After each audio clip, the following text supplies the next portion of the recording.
दोस्तों, पिछले कुछ सालों में डिफेंस हथियारों की बिक्री की कूटनीति में अगर कोई देश अव्वल रहा है तो वो है अपना भारत।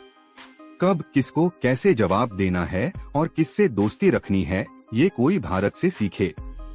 आपको पता ही होगा कि आर्मेनिया को भारत ने धड़ाधड़ हथियार सप्लाई किए हैं और ये हथियार कहाँ इस्तेमाल हो रहे हैं। आर्मेनिया अजरबैजान के बीच जंग में, और आर्मेनिया ने भारत के इन धांसू हथियारों से अजरबैजान के होश उड़ा दिए हैं, उसे घुटनों पर ला दिया है। अब अजरबैजान ने सोचा कि क्यों न भारत से ही हथियार खरीद लें।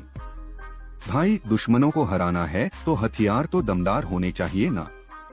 लेकिन अजरबैजान तो तुर्की और पाकिस्तान का खास दोस्त है, इसलिए भारत से सीधे हथियार मिलना तो नामुमकिन है। तो उसने सोचा कि किसी और देश के जरिए भारत से हथियार मंगवा लें। पर भारत ने जो जवाब दिया उससे अजरबैजान में भूचाल आ गया। खबर ये है कि अजरबैजान ने किसी मित्र देश के जरिए भारत को हथियार खरीदने का प्रस्ताव भेजा था, जिसे भारत ने सिरे से नकार दिया। अजरबैजान को इतना जोर का झटका लगा है कि उनकी उम्मीदें ही टूट गईं। क्या है ये पूरा मामला, चलिए समझते हैं। लेकिन आगे बढ़ने से पहले भारत ने तुर्की और पाकिस्तान के जिगरी यार अजरबैजान को जो सबक सिखाया है उसके लिए एक लाइक तो बनता है। और चैनल को सब्सक्राइब जरूर कर लेना, ये आपके लिए 1 सेकंड का काम है, लेकिन हमारे लिए बहुत बड़ी मदद है। दरअसल अब भारतीय हथियारों की डिमांड पूरी दुनिया में है। जो देश पहले अमेरिका, फ्रांस और रूस से हथियार खरीदते थे, वो भी अब भारत से हथियार खरीदने के लिए लाइन में लगे हैं। लेकिन हाल ही में एक ऐसा धमाका हुआ है कि पूरी दुनिया भारत की कूटनीति की दीवानी हो गई है। चलिए आपको समझाते हैं। ये देखिए मैप, यहाँ है हमारा प्यारा भारत और यहाँ समुद्री रास्ते से थोड़ा आगे हैं आर्मेनिया और अजरबैजान। मैप में आपको पाकिस्तान और तुर्की भी दिखेंगे, जो अजरबैजान के खास दोस्त हैं। इन तीनों की दोस्ती इतनी गहरी है कि कश्मीर मुद्दे पर भी ये एक साथ खड़े हो जाते हैं।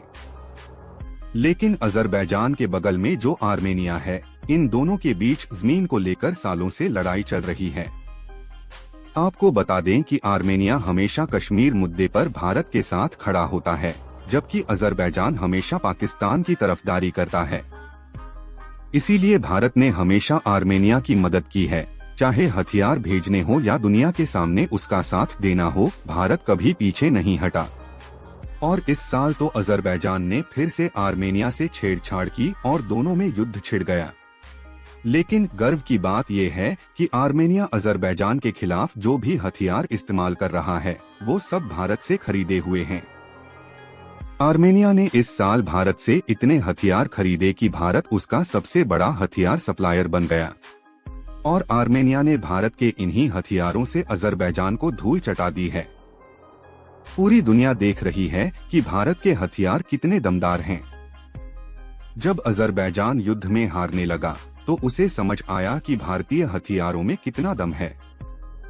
आप देख सकते हैं कि आर्टिलरी गन से लेकर पिनाक रॉकेट लॉन्चर तक भारत आर्मेनिया को सब कुछ दे रहा है। इसके अलावा मल्टी बैरल और बैलिस्टिक मिसाइल जैसे छोटे बड़े सभी हथियार भारत सप्लाई कर रहा है, जिससे दुनिया डरती है। तो भला अजरबैजान कैसे नहीं डरेगा। आर्मेनिया एक तरफ भारतीय हथियारों का इस्तेमाल कर रहा है, वहीं अजरबैजान ने अपने हथियार तुर्की और पाकिस्तान से खरीदे हैं। और भारतीय हथियारों के सामने उनकी क्या हैसियत है, ये तो अब पूरी दुनिया जान चुकी है। ये देखिए खबर, अजरबैजान ने पाकिस्तान से $1.6 बिलियन में फाइटर जेट खरीदने की डील की है। मतलब अजरबैजान हार रहा है तो इसका मतलब ये नहीं है कि उसके पास हथियार नहीं हैं, बल्कि वो तुर्की से एडवांस ड्रोन और मिसाइल सिस्टम खरीद रहा है और पाकिस्तान से JF-17 फाइटर जेट खरीद रहा है। लेकिन इन सब हथियारों को भारतीय हथियारों ने मिट्टी में मिला दिया। भारतीय हथियारों ने ऐसा तहलका मचाया कि आप ये खबर देखिए, कुछ महीने पहले अजरबैजान ने भारत को धमकी दी थी कि वो आर्मेनिया को हथियार न दे, वरना भारत के लिए ठीक नहीं होगा। यानी कि उन्होंने सोचा कि भारत को धमकी देंगे तो भारत हथियार सप्लाई करना बंद कर देगा और आर्मेनिया को आसानी से हरा देंगे। लेकिन भारत नहीं माना और अभी भी आर्मेनिया को हथियार भेज रहा है। तो अजरबैजान ने एक नई चाल चली। उसने चुपके से प्लान बनाया कि क्यों न वो भी भारत से ही हथियार मंगवा ले और आर्मेनिया के खिलाफ इस्तेमाल करे। लेकिन सीधा तो भारत से हथियार मिल नहीं सकते थे, इसलिए उसने किसी मित्र देश के जरिए हथियार खरीदने की रिक्वेस्ट भिजवाई। उस रिक्वेस्ट में घुमा फिरा कर ये कहा गया था कि अगर भारत किसी लंबे समय तक हथियार खरीदने वाले देश की तलाश में है तो वो अजरबैजान को हथियार बेच सकता है। जिस मित्र देश ने ये रिक्वेस्ट की उसका नाम तो सामने नहीं आया है, लेकिन रिक्वेस्ट भेजने से पहले अजरबैजान को लगा होगा कि भारत लालची है और पैसे के लालच में उसे भी हथियार बेच देगा। पर भारत ने जो जवाब दिया उससे अजरबैजान की तो बोलती बंद हो गई, साथ ही उस मित्र देश की भी हवा निकल गई, क्योंकि अब ये बात पब्लिक हो गई है कि अजरबैजान भारत से हथियार खरीदना चाहता है, लेकिन भारत ने साफ मना कर दिया। और भारत ने ये भी कहा है कि अगर किसी को डील करनी है तो बीच में किसी दलाल को लाने की जरूरत नहीं है। यानी कि ये बात भी साफ हो गई कि भारतीय हथियारों की ताकत इतनी ज्यादा है कि अब अजरबैजान को भी वही हथियार चाहिए। फिलहाल भारत ने कूटनीतिक तरीके से ये दिखा दिया कि वो आर्मेनिया के साथ है और सिर्फ पैसे के लिए वो किसी के साथ धोखा नहीं करेगा। आपको क्या लगता है, भारत ने अजरबैजान को मना करके सही किया? अपनी राय कमेंट में जरूर बताएं और इस वीडियो को लाइक करके शेयर जरूर करें ताकि सबको ये जानकारी मिल सके। ऐसे ही और जानकारी भरे वीडियो देखने के लिए चैनल को सब्सक्राइब करें और बेल आइकॉन को ऑल पर सेलेक्ट करें।